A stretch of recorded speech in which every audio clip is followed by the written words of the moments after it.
Welcome back to another video. It's Bradford TV Mansfield Town match reaction. Let me know your thoughts on the game in the comments down below. Like the video if you do and subscribe if you're new as well. 205 subscribers. Let's count down to 300. Thank you very much for the support. It's massively appreciated. It was a 0-0 draw and of two very good defensive sides who were resolute and didn't let anything past them.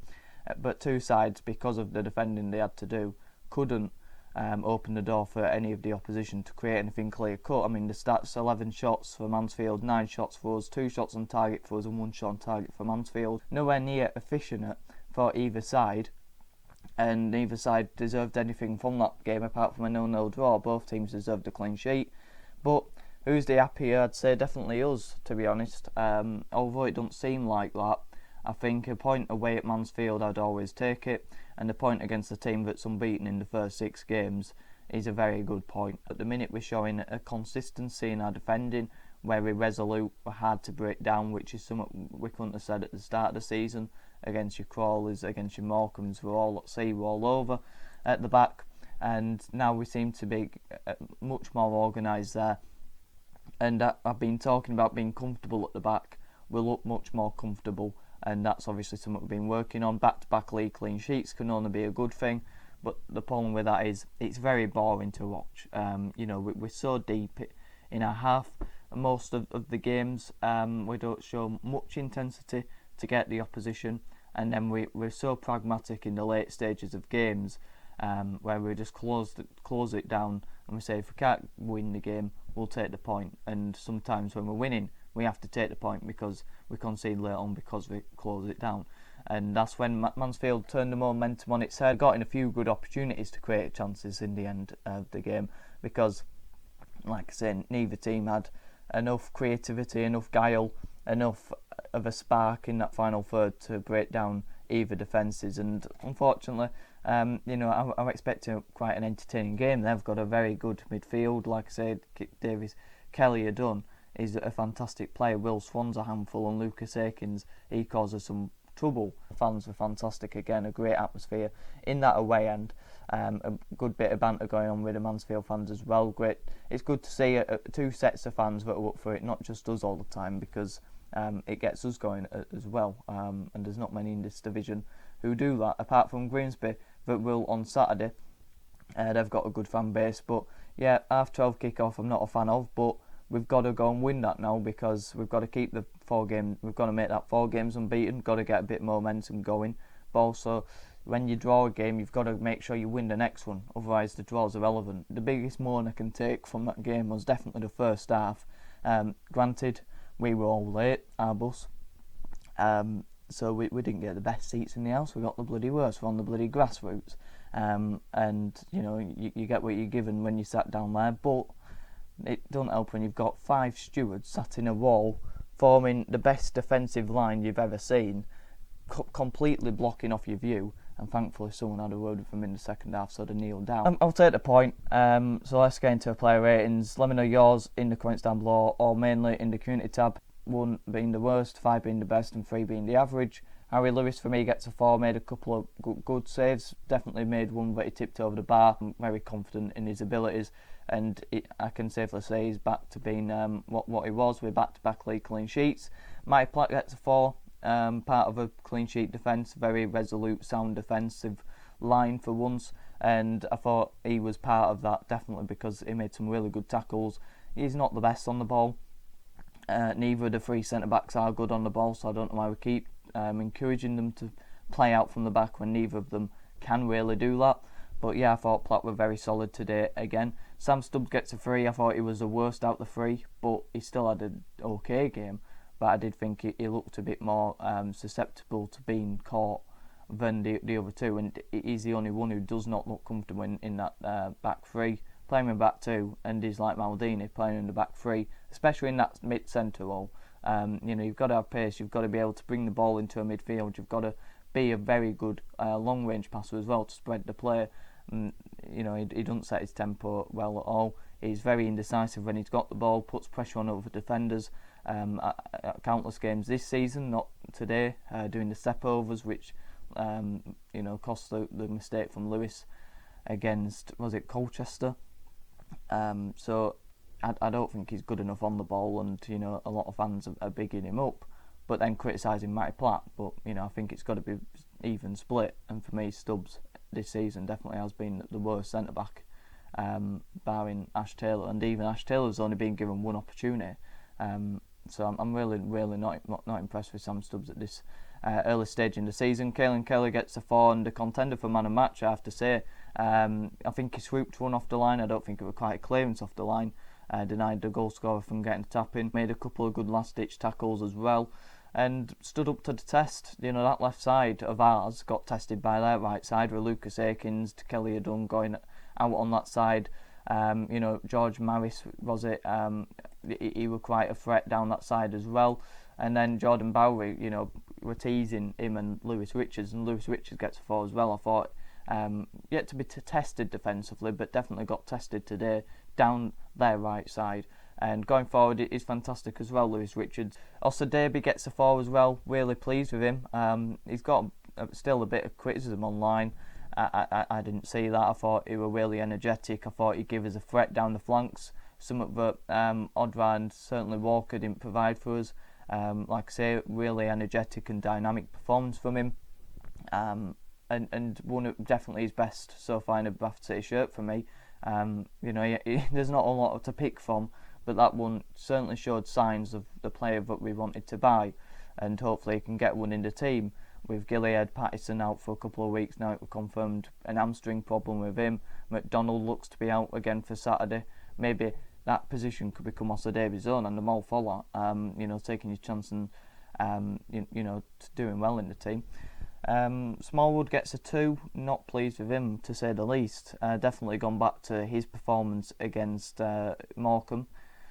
It was so sluggish, and I actually looked last night. Oh, he was so leggy today. He looked like an old man. Like how we criticised Kevin McDonald and Derbyshire and Liam Rideout for being in an old pensioners home and putting your feet up.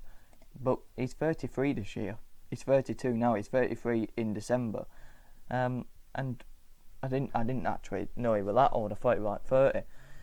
So maybe he's losing his legs. Maybe he's getting too tired. So maybe we need to be bringing him off after 60 minutes, 70 minutes, because we won't be starting McDonald, and he ain't far off McDonald's age. So I think he probably is losing his legs, to be honest. Not literally, but he's probably getting a bit more fatigued in games, and therefore can't run as much as he would have wanted to. That may be an excuse, but like I say, he is coming towards the end of his career now.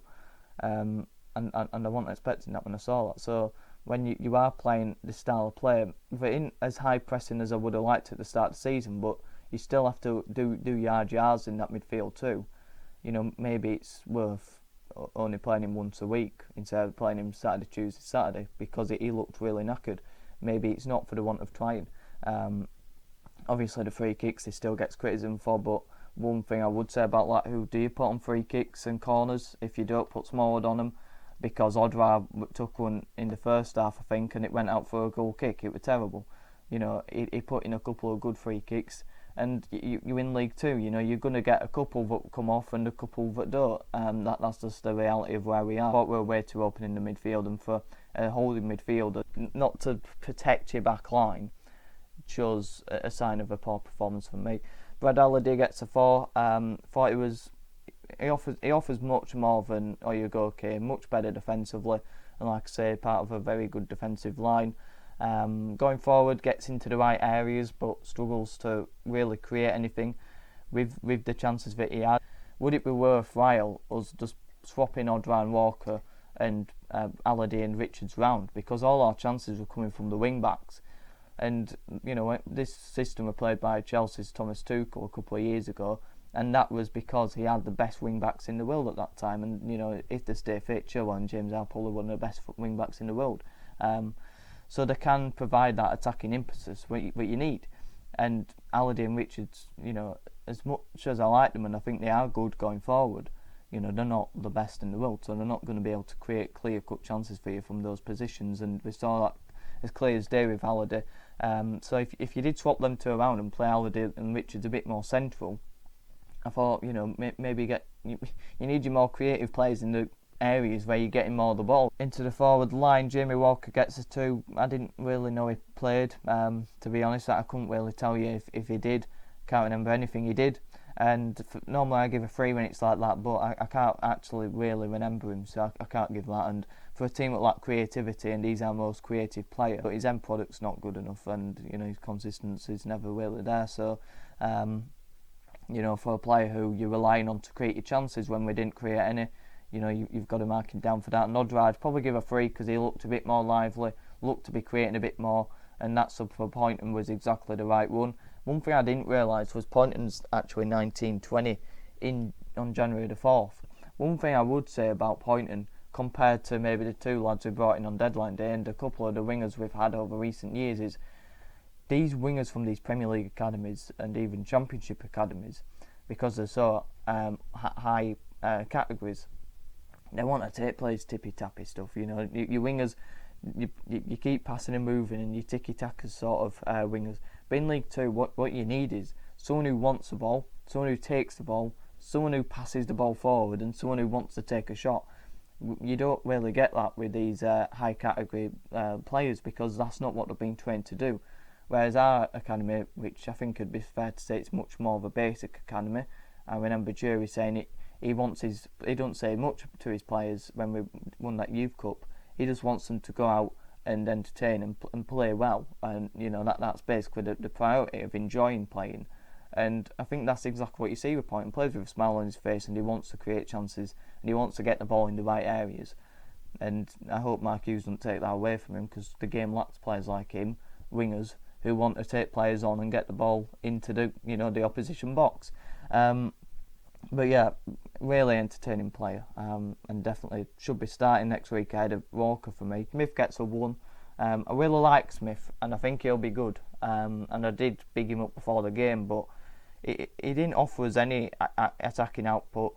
And you can say, well, he didn't get enough chances, and he ain't Andy Cook, so he can't match Flint, for physicality. But what he can do is he can run in behind and through the channels and do overlapping runs in behind the defence and underlapping runs, and cause him havoc by just running. And he didn't really do that, and I thought he was really lazy, Tyler Smith. Maybe again it's Saturday, Tuesday, Saturday. It says something when Derbyshire comes on and offers a bit more than Tyler Smith. So I was really disappointed with him, because if he just kept making those runs in the channels, he might have got a bit of reward for us. And Stubbs, Platt and Kelly were constantly sort of bringing the ball, taking a couple of steps, looking, and he's not making any runs, so the ball has to go sideways again, and that comes from a lack of runs from the forward 3 anyway. So that's something that's got to really improve, because we're the equal worst attack in the league. We've only scored 4 goals this season, and that says a lot. Defensively we were okay again, but going forward, this is what we would have been without Andy Cook last season. There's no attacking output for goals, and it's scary when you look at it like that. But let me know your thoughts on the game in the comments down below. A 0-0 draw, take the point. It was boring. The atmosphere was fantastic again away from home. It's good at home as well. It's massively improved, so hopefully that continues to progress on Saturday, and hopefully we can go 4 games unbeaten Saturday and keep that home form running. I think if we don't lose Saturday, it's 11 games unbeaten at home, and maybe we're getting towards that record we had where we went nearly a year unbeaten. I think was that 16-17 through 15-16 through to 16-17 season. So that'd be a really good thing to try and chase down. But like I say, a lot of pressure on Saturday, because we've got to win after that draw, and we've got to be able to create a lot more. I would come away from the 3 at back Saturday, because we've got to be able to create more. As well as the clean sheets were all good, you've got to entertain the fans, and you've got to be more on the front foot, especially at your home games. So let me know your thoughts in the comments down below. Like the video if you did, subscribe if you're new. All the support is massively appreciated. Have a good one.